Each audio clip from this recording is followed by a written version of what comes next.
വളരെ വിചിത്രമായ ഒരു ഉത്തരവാണ് ഇന്ന് ബഹുമാനപ്പെട്ട സുപ്രീം കോടതി പുറപ്പെടുവിച്ചിരിക്കുന്നത്.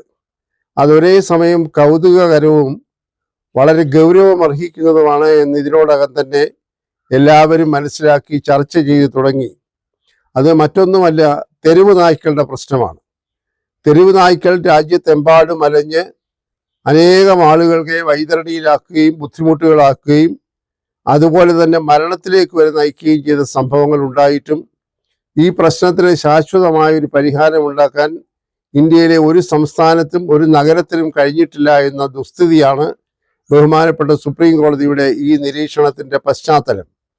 തെരുവ് നായകളുടെ കടികളേറ്റ് കൊച്ചുകുട്ടികൾ മുതൽ പ്രായാധിക്യത്തിലുള്ള ആളുകൾ വരെ ധാരാളം ആളുകൾ മരണപ്പെടുകയും പേപ്പട്ടി വിഷബാധ മൂലം ദുരിതമനുഭവിക്കുകയും ചെയ്യുന്ന ഒരു പരിസരത്ത് നിന്നുകൊണ്ട് ബഹുമാനപ്പെട്ട സുപ്രീം കോടതി ഈ വിഷയത്തെ വളരെ ഗൗരവമായി അഭിസംബോധന ചെയ്തു എന്നുള്ളത് ശുഭോദർക്കമാണ്. ഇതിലേറ്റവും വളരെ രസകരമായി തോന്നിയത് വളരെ സീനിയർ അഭിഭാഷകനായ ബഹുമാനപ്പെട്ട കപിൽ സിബലാണ് മൃഗസ്നേഹികൾക്ക് വേണ്ടി ഇന്ന് ബഹുമാനപ്പെട്ട സുപ്രീം കോടതിയിൽ ഹാജരായി വാദിച്ചത്. അത് വളരെ രസകരമായ നിമിഷങ്ങളാണ് പ്രദാനം ചെയ്തത്. അദ്ദേഹം പറയുന്നത് ഈ രാജ്യത്തുള്ള തെരുവ് നായ്ക്കളെ കൂട്ടത്തോടെ കൊല ചെയ്യുന്നത് ശരിയല്ല, അത് വളരെ ക്രൂരമാണ്. അങ്ങനെയൊക്കെ അദ്ദേഹം പറഞ്ഞെങ്കിൽ പോലും അദ്ദേഹത്തിന് പോലും ഫലകരമായിട്ടുള്ള ഒരു ബദൽ നിർദ്ദേശം വയ്ക്കാനായി സാധിച്ചില്ല. അങ്ങനെ വന്ന ഒരു പശ്ചാത്തലത്തിലാണ് ബഹുമാനപ്പെട്ട സുപ്രീം കോടതി പറഞ്ഞത് ഇനി അവശേഷിക്കുന്നത് ഒന്ന് മാത്രമേ ഉള്ളൂ, ഈ നായ്ക്കളെ ഏതെങ്കിലും തരത്തിൽ കൗൺസിലിംഗ് നടത്തി അവർക്ക് മാനസാന്തരം വരുത്താൻ എങ്ങനെ സാധിക്കും എന്നുള്ളതിനെ കുറിച്ച് ആലോചിക്കണം. എത്ര പരിഹാസമായ, എത്ര വളരെ വളരെ ഷാർപ്പായിട്ടുള്ള ഒരു നിരീക്ഷണമാണ്, വളരെ മുനയുള്ള ഒരു നിരീക്ഷണമാണ് ബഹുമാനപ്പെട്ട സുപ്രീം കോടതി നടത്തിയത്. പട്ടികളെ കൗൺസിൽ ചെയ്യുക എന്നൊക്കെ പറയുമ്പോൾ അതിന്റെ പരിഹാസം എത്ര വലുതാണെന്ന് നോക്കണം. ആ പരിഹാസം നൽകുന്ന സന്ദേശം എത്ര ഗൗരവമുള്ളതാണെന്ന് ഭരണാധികാരികൾ ശ്രദ്ധിക്കണം. അങ്ങനെ ഉണ്ടെങ്കിൽ മാത്രമേ ഇതിന് ഫലകരമായിട്ടുള്ള ഒരു പരിഹാരം കണ്ടെത്താനായി സാധിക്കുകയുള്ളൂ. തിരുവനന്തപുരം നഗരത്തെ സംബന്ധിച്ചും ഈ പ്രശ്നം അതിരൂക്ഷമാണ്. തിരുവനന്തപുരത്ത് മാത്രമല്ല, കേരളത്തിലെ മറ്റ് നഗരങ്ങളിലും ഈ പ്രശ്നം പരക്കെ ചർച്ച ചെയ്യപ്പെട്ടുകൊണ്ടിരിക്കുകയാണ്. തദ്ദേശ സ്വയംഭരണ സ്ഥാപനങ്ങൾ ഒന്നും ഇതിനകത്ത് കാര്യമായിട്ടുള്ള നടപടികൾ സ്വീകരിക്കുന്നില്ല. വളരെയേറെ ചർച്ച ചെയ്യപ്പെട്ടതാണെങ്കിലും ഇന്ന് തലസ്ഥാന നഗരിയിൽ പോലും തെരുവ് നായ്ക്കളുടെ ശല്യം കൊണ്ട് സ്കൂളിൽ പോകുന്ന കുട്ടികളും ഓഫീസിൽ പോകുന്ന ജീവനക്കാരും ഒക്കെ വളരെയേറെ കഷ്ടത അനുഭവിക്കുകയാണ്. ഫലകരമായ ഒരു നടപടിയും തദ്ദേശ സ്വയംഭരണ സ്ഥാപനങ്ങൾ ഒരിടത്തും എടുക്കുന്നതായി കാണുന്നില്ല. പ്രധാനമായി ഒരു പരീക്ഷണങ്ങൾ നടത്തിയതെങ്കിലും അതെല്ലാം പരാജയപ്പെട്ടു. ആർട്ടിഫിഷ്യൽ ബർത്ത് കൺട്രോൾ, പട്ടികളുടെ ഈ വംശവർദ്ധനവ് ഇല്ലാതെയാക്കുന്നതിന് വേണ്ടി നായ്ക്കളെ വന്ധീകരിക്കുക, അല്ലെങ്കിൽ നായ്ക്കളെ ഷെൽട്ടറുകളിൽ അടയ്ക്കുക തുടങ്ങിയ പരീക്ഷണങ്ങളൊക്കെ അവർ നടത്തിയെങ്കിലും അതൊന്നും കാര്യമായി വിജയിച്ചില്ല. കേരളത്തെ സംബന്ധിച്ചിടത്തോളം ഏറ്റവും ഗുരുതരമായ പ്രശ്നം ഇവിടുത്തെ ജനസാന്ദ്രതയാണ്. ഒഴിഞ്ഞ സ്ഥലങ്ങൾ വളരെ കുറവായതുകൊണ്ട് നായ്ക്കൾക്ക് വേണ്ടി ഷെൽട്ടർ പണിയാൻ പ്രയാസമാണ്. ഷെൽട്ടറിൽ ആയിരക്കണക്കിന് നായ്ക്കളെ ഒരുമിച്ച് പിടിച്ചിടുകയും അതിനെ വേണ്ട രീതിയിൽ പരിപാലിക്കുകയും ചെയ്യുന്നില്ല എങ്കിൽ പരിസരവാസികൾക്ക് വളരെയേറെ ബുദ്ധിമുട്ട് ഉണ്ടാക്കുമെന്നുള്ളതാണ് യഥാർത്ഥത്തിലുള്ള വസ്തുത. അപ്പോൾ ഇത് വല്ലാത്ത ഒരു അവസ്ഥയിലാണ് ഭരണാധികാരികളെയും കൊണ്ടെത്തിച്ചിരിക്കുന്നത്. ഇതിനെ ഏത് തരത്തിൽ കൈകാര്യം ചെയ്യാൻ കഴിയുമെന്നുള്ളതിനെ കുറിച്ചുള്ള ഗൗരവമായിട്ടുള്ള ചില പരിഗണനയാണ് ഇന്ന് ബഹുമാനപ്പെട്ട പരമോന്നത നീതിപീഠമായ സുപ്രീം കോടതി പരിഗണനയിലെടുത്തത്.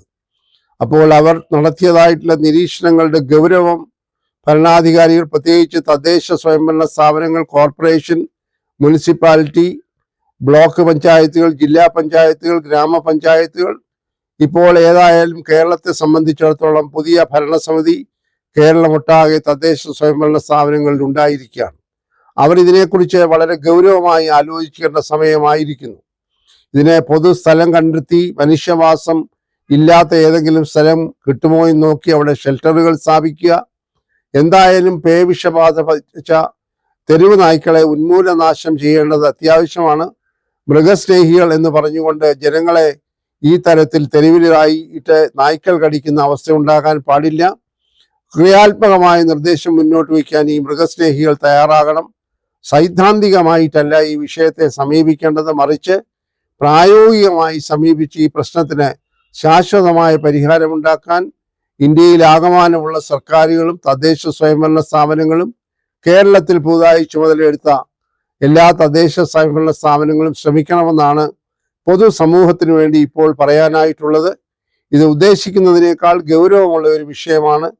കുട്ടികൾക്കുണ്ടാകുന്ന ബുദ്ധിമുട്ടുകൾ, പ്രായം ചെന്നവർക്കുണ്ടാകുന്ന ബുദ്ധിമുട്ടുകൾ, സമൂഹത്തിലുള്ള പല തട്ടിലുള്ളവർക്കുണ്ടാകുന്ന ബുദ്ധിമുട്ടുകൾ, വാഹനത്തിൽ സഞ്ചരിക്കാതെ കാൽനട യാത്രയായി സഞ്ചരിക്കുന്ന ആയിരക്കണക്കിന് ജനങ്ങൾ, അവരെല്ലാം ഭീതിയോടുകൂടിയാണ് നഗരങ്ങളിലും ഗ്രാമപ്രദേശങ്ങളിലും ഇപ്പോൾ ഇറങ്ങി നടക്കുന്നത്. അതുകൊണ്ട് അടിയന്തരമായി ഈ വിഷയത്തിൽ പ്രാധാന്യം കൊടുത്ത് തദ്ദേശ സ്വയംഭരണ സ്ഥാപനങ്ങൾ ഭരിക്കുന്ന സർക്കാരിൻ്റെ സഹായത്തോടുകൂടി ഈ പ്രശ്നത്തിന് ശാശ്വതമായ ഒരു പരിഹാരം ഉണ്ടാക്കേണ്ടത് ഈ കാലഘട്ടത്തിൻ്റെ അനിവാര്യതയാണ്.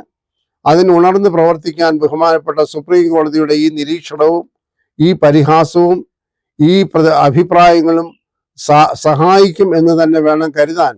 അങ്ങനെ ഈ പ്രശ്നത്തിനൊരു പരിഹാരം ഉണ്ടാകും എന്ന പ്രതീക്ഷയിലാണ് ഇപ്പോൾ പൊതുസമൂഹം ഇരിക്കുന്നത്.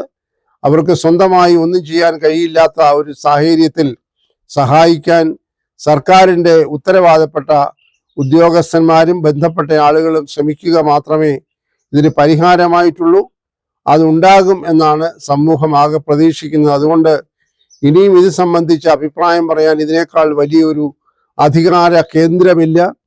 ഇന്ത്യയുടെ പരമോന്നത നീതിപീഠമാണ് ഇത്രയും ഗുരുതരമായ ഒരു പ്രശ്നത്തിന്മേൽ അഭിപ്രായം പറഞ്ഞിരിക്കുന്നതും അതുപോലെ തന്നെ പ്രായോഗികമായ നിർദ്ദേശങ്ങൾ നൽകിയിരിക്കുന്നതും അടിയന്തരമായി ഈ പ്രശ്നം പരിഹരിക്കേണ്ടതിൻ്റെ അനിവാര്യതയെ ഉയർത്തിക്കാട്ടിയതും.